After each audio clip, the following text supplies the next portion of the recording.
3 साल का समय, करोड़ों का खर्च, इलेक्शन एक प्रोसेस होता है, पूरे बिहार की पदयात्रा, हासिल क्या है इस चुनाव का?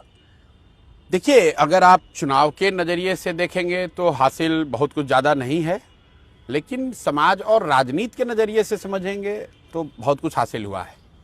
मैं सबसे पहले जो हासिल नहीं हुआ वो बता दूं।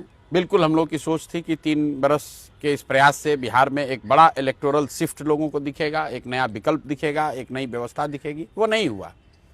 सिर्फ इतना ही नहीं, जीत हार की बात छोड़िए, जन स्वराज को उतने प्रतिशत वोट भी नहीं मिले कि हम लोग अपने आप को बिहार में रजिस्टर्ड राजनीतिक पार्टी के तौर पर मेंटेन कर सकें। 6% वोट चाहिए, वो भी नहीं मिला। तो उस लहजे से अगर लोग शिकायत कर रहे हैं, मजाक उड़ा रहे हैं, तो बिल्कुल ठीक बात। लेकिन सामाजिक राजनीतिक तरीके से अचीवमेंट जरूर है, लिमिटेड सेंस में ही है, लेकिन है। वो ये है कि पहली बार बिहार में जातियों की राजनीति उस तरह से होती हुई नहीं दिखी जिस तरह से यहाँ पिछले 30-35 साल में लोगों ने देखा है। पहली बार हिंदू मुसलमान के नाम पर चुनाव नहीं लड़ा गया। इसका मतलब ये नहीं कि जाति और धर्म का प्रभाव नहीं रहा, लेकिन जिस तरह खुल्लम खुल्ला पूरा चुनाव ही इन्हीं मुद्दों पर होता था, वो नहीं हुआ।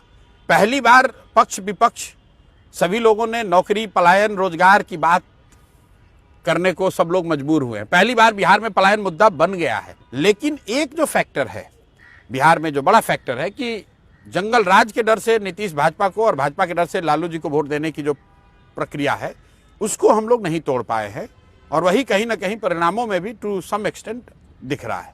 पलायन की बात आपने कही कि वो उस पलायन को आपने एक बड़ा मुद्दा बनाया। चुनाव के दौरान देखा गया कि पलायन कर चुके लोग, बहुत से माइग्रेंट्स इस बार 60 से ज्यादा आए वोट देने। जो एक्सपर्ट्स थे उसको अलग अलग तरीके से देख रहे थे, सेफोलॉजिस्ट अलग तरीके से देख रहे थे, लेकिन जब वोट शेयर आया, जब परसेंटेज आया, तो लगा कि वो सारे, ऐसा लगता है कि एनडीए को वोट देने आए थे क्या? नहीं, ऐसा नहीं है, क्योंकि अगर आप एग्रीगेट टर्म्स में भी देखेंगे तो जो महागठबंधन का वोट है वो तो जितना था उतना ही बना हुआ है। और ऐसा जनरली लोग मानते हैं कि जो लोग बाहर से आते हैं वो सब एनडीए को वोट देते हैं।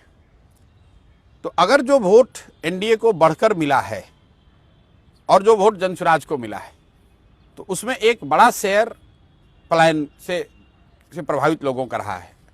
अब पलायन से प्रभावित लोगों में 2 बातें रही। एक जो आया, मेजॉरिटी उसमें जन स्वराज को वोट देना चाहता था, उसने कुछ लोगों ने वोट दिया भी।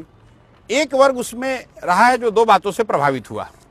उनके घरों में जो पलायन से लोग आए, ये सोच कर आए कि जन स्वराज को देना है, लेकिन उनके घर में 2 महिला को, 3 महिला को 10,000 रुपए कैश मिल गया।